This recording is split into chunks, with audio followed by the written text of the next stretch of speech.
Hello everyone, welcome to another episode here on Yuan Bo, episode 18, and we're up against Kugas. Now, that's a lot of flyers, and I mean it, that's a lot of flyers. So that's like, how many? 1, 2, 3, 4, 5, 6, 7, 8, 9 flyers. So that's almost no infantry, and what he can do with those flyers, I know. He can just thwart my missile units. So I have 6 missile units, which are dead weight. They are. There's no point. I have to really get the reinforcements. Otherwise, even though it says decisive victory, it's really isn't. You gotta learn how to check it out. I mean, I could likely do it, maybe focus firing and stuff, but you can maybe destroy 1, 2 before they reach out. You have crane gunners, you don't have Jezzails. You know, that's not the idea. So, as I was trying to explain there, basically what I am doing is just retreating and ensuring that I have a 2-front, and of course that I'm gonna have my reinforcements arrive just in time to destroy the flyers. That's so much large stuff. By the way, I'm gonna put shadows on medium for this video and just try to see if it's a little bit better. It's gonna change right now, so now it's on medium. And I hope it's not a noticeable change. You know, I just changed some things to ensure that I always get, you know, as best FPS as I can with this. Now, what I'm gonna do, if you recognize the symbol, it's Mirror over there with this Jet Lion. He can survive this attack, it's fine. He's tanky, you know. And the idea was just to ensure that Kugat would maybe try to attack here, maybe use some spells, see it actually works, and maybe abuse, just make him use his flyers on something else other than my missile units. And he's quite fine. I don't think he's even in half health, actually. Yeah, look at that. They are not great fighters, but they're really tanky. Just make sure that you don't see them crumble. And as you can see, yes, you can destroy the plate drones, but the ones with death heads are actually not too shabby, you know.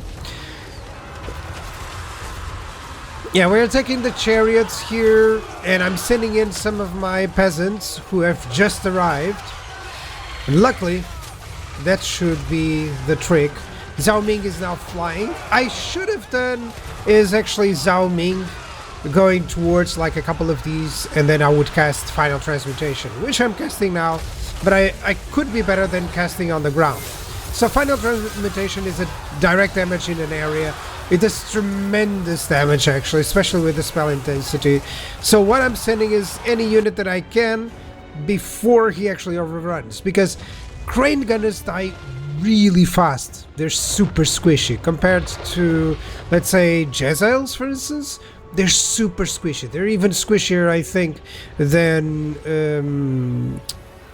the Hawkland rifles from the Empire, you know, which are similar sniper-style units. So you gotta be careful. 4 units of them are kinda overkill, I think. I would just have 2 if I could. Or 3, you know, and much more melee units, actually, with Zhao Ming. But let's enjoy the battle a little bit.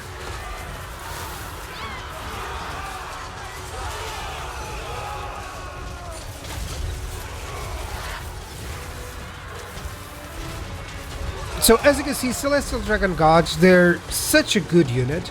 It's such a cool line holder. It doesn't do a lot of damage, but they will hold the line forever, you know? And, well, at least, well, not forever, but at least until you have had the time to destroy the main pieces of the enemy. And that's exactly what you want from a sort of unit that will hold and that would resist the amount of charging and everything. You can see that they are barely damaged, actually. The one that is damaged is actually from some bombardment from Kugath, so I find it just perfectly fine. And the Sentinel is here, so the Sentinel and the Lions are actually just going through and helping out. Terracotta Sentinels are quite good and resilient as well. The Jet and Jade Lions, they're just flavor. It's not exactly the best unit. You know, other than that, I think I would go with the Flyers, especially with the Celestial Dragon, you know. And now they are on the run. These guys are not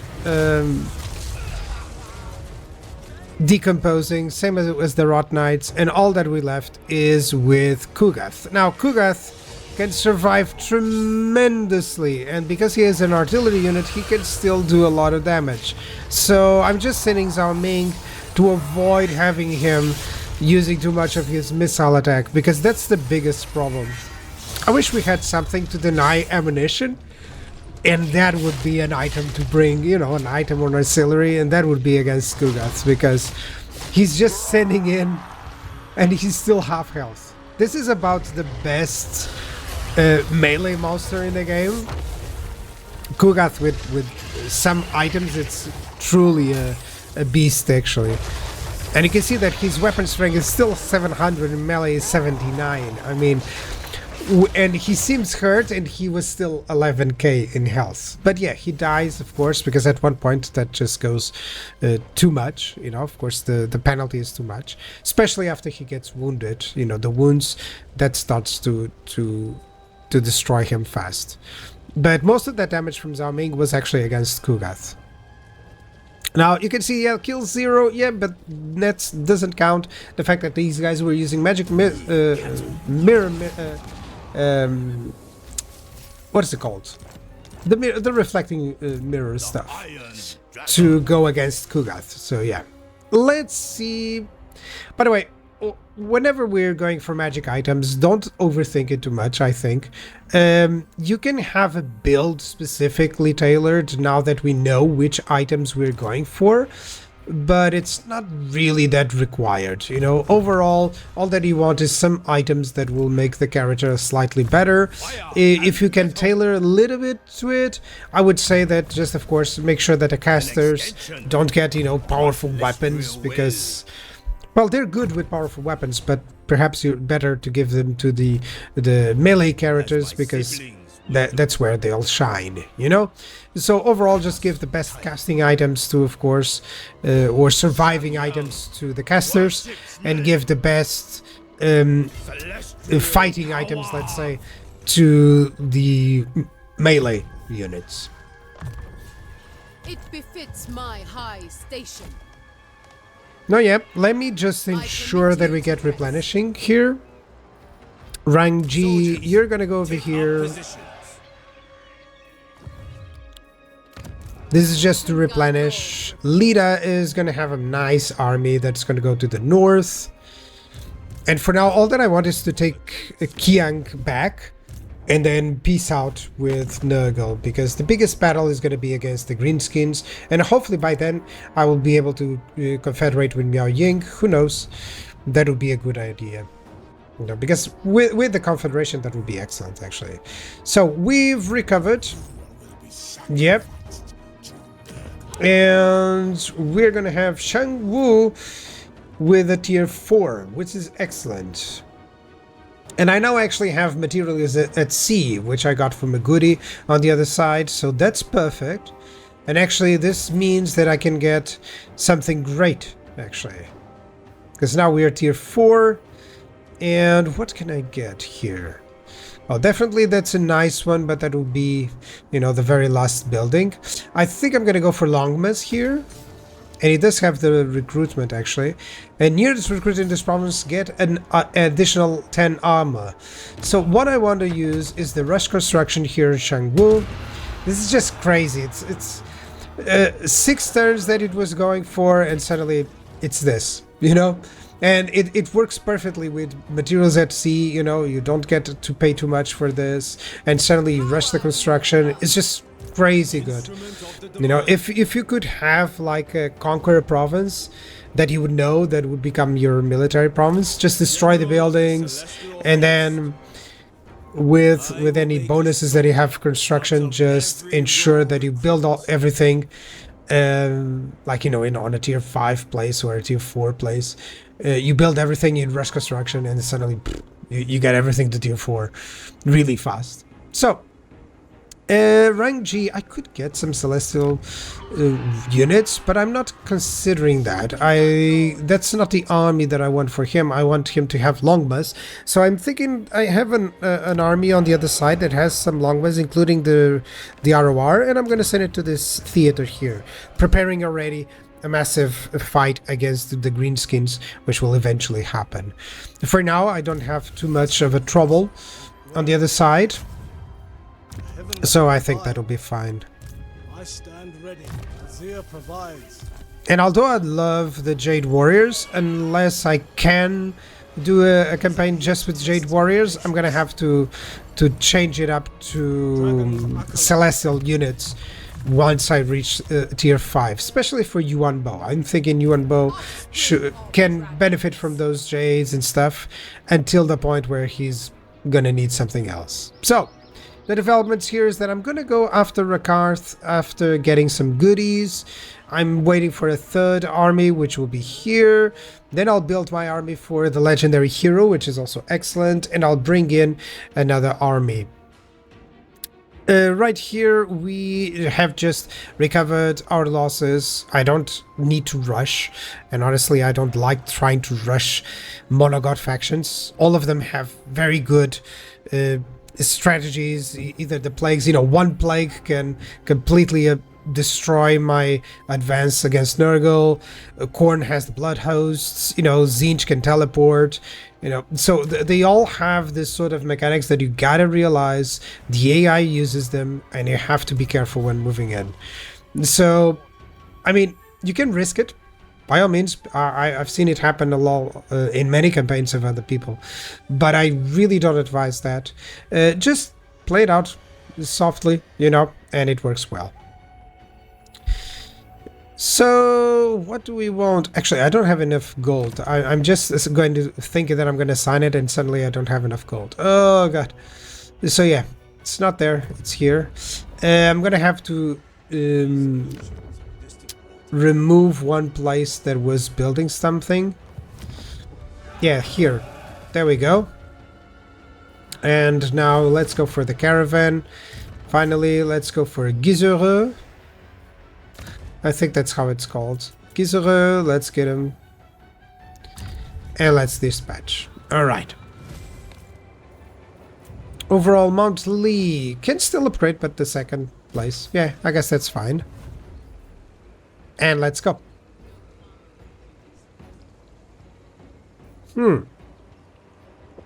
Nangao weaponry is going to be awesome on the next. General. Because the more we get through, the more I realize I'm going to put completed here. It's not really entirely true, because I need the Celestial Dragon bows. So PC, as in partially complete. This is just to remind me there's a unique upgrade that I need there. Unique upgrade, an upgrade for specific units. So I still don't have tier 5, which is the biggest. As soon as I have it, then I'm going to be fine. And this is basically the problem of having a double start. Because if I was only on Lustria would already be mine, that's for sure. If I was, you know, with Cathay, actually, the biggest problem is that you need those confederations. And for Miao Ying, it's fine that I still haven't confederated. But can you imagine if I had all those places, especially with landmarks and stuff? It would be perfect. So it's always one of those circumstances, you know, where you gotta realize, oh, okay, this is a campaign where you need to develop both places well. So you need a couple of military provinces, you need some places. Okay, let's declare war. There's no one here that actually is at war with them. And let's go for it.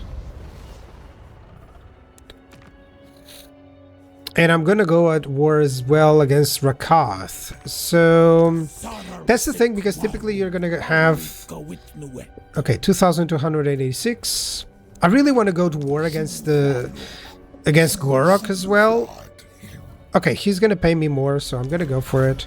But I really want to eliminate Rakarth before. I'm always unsure and uncertain whether to go for too many trades, because I don't want to have, I want to conquer the whole world, and I don't certainly want to have my lords, to have my allies just be betrayed so much. So I gotta be careful here. I don't know where his main armies are. I could go over here to Golden Ziggurat. I wonder if that's a good idea, because this is a tier 3 army. People forget that, Jade Lions, Jet Lions, for instance, they're tier 3. They're exactly good units for that tier, and not exactly. Now I feel that they are proper. So Yan Jianyu, you're gonna have some Celestial Dragon Gods, then the rest would be the other ones. Let's go Jade Lion here. And I think I'm gonna make a mistake, because I'm gonna recruit this, and I'm gonna consider it a mistake. I'm gonna tell you why. Because you can see there that I'm winning 2, and I'm gonna go for +2. And the reason why I want to do this is because as soon as I use those, I start earning the jade pieces. So from the matters of state. So I'm thinking, oh, I'm gonna later on use rush construction, right? So you always have to use that and ensure that you're growing on the other. But the biggest problem is that I should have gone for another fortress, which would have been much more helpful. But oh well. It's one of those things of the matters of state to really ensure that you use it to the best. You have to understand some stuff that I didn't really. I was understanding halfway, but I was thinking, no, this can be slightly better. So let's go for maximum cargo. I really want the cargo chance at events, I really want that, because that means they did just give me a lot of gold. Moving over, I'm thinking I'm going to retreat with this guy. I just am going to put him like this. But do I want to retreat? I think I'll retreat him later on. So, because definitely he has a couple of armies there. Yeah, these 4 units, the flyers, they're going to go for the other lord. So, and he's just a lord that would have anything that was needed. But for now, see, like I rushed that, and now I have the ability to go for rush construction. But it's not something that I would want. Let's dispatch a caravan.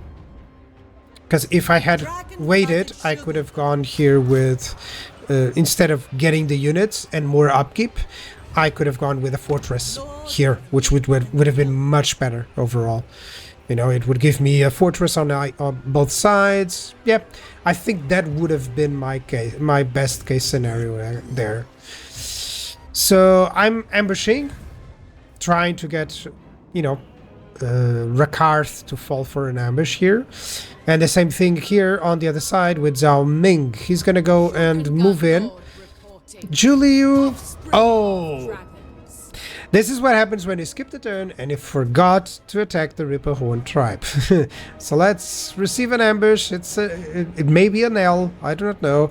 I think my Jade Warriors would always survive. So I'm going to try to send them against the Cygors and Minotaurs. My other Jade Warriors can survive, and I'm trying to just save whatever I can from the archers and other units.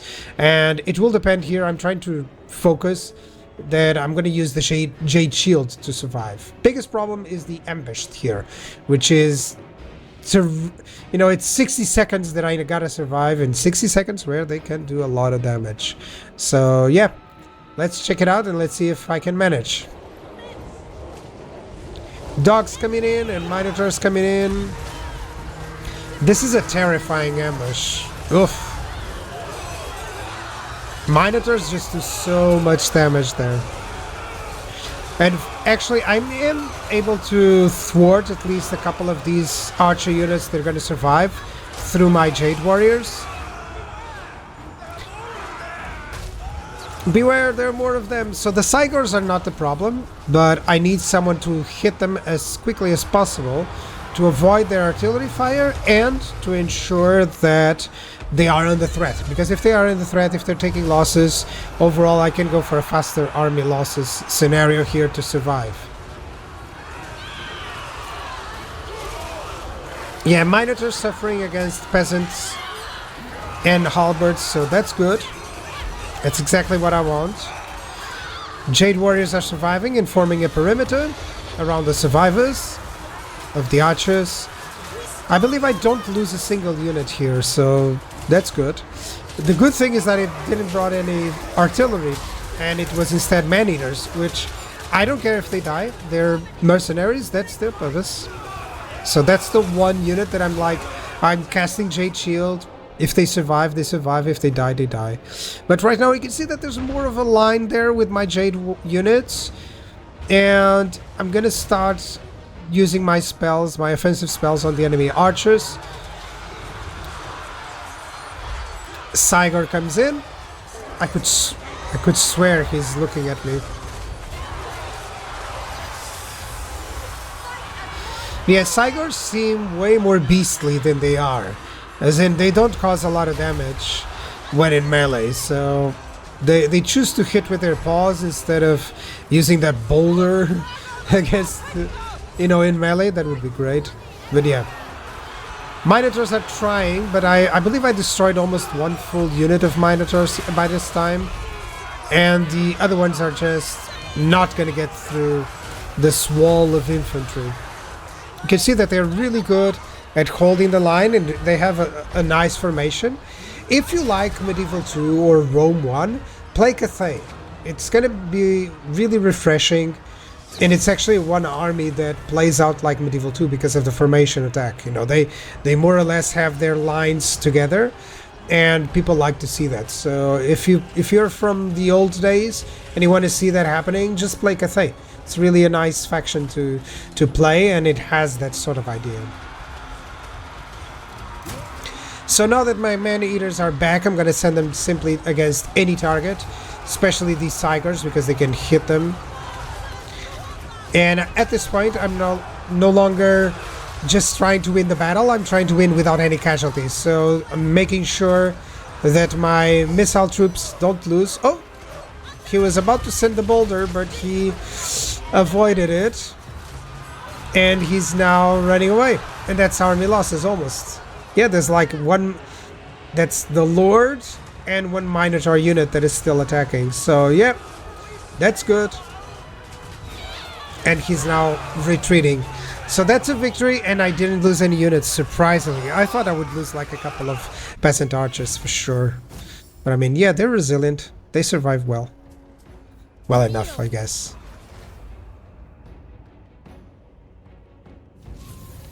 Shogungan Lord reporting. The Iron Dragon.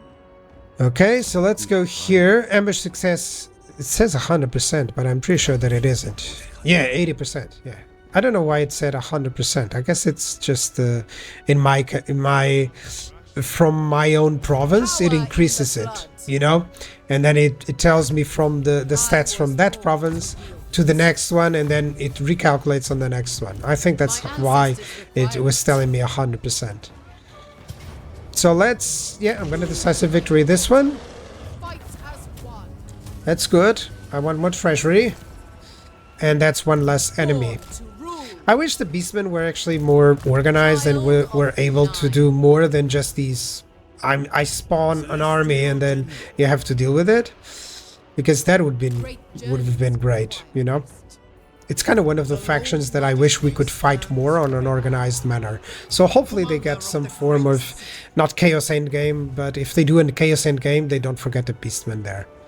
So yeah, that'll be it for this episode. Thank you very much for showing up, for checking it out. Comment and subscribe if you wish. Bye bye.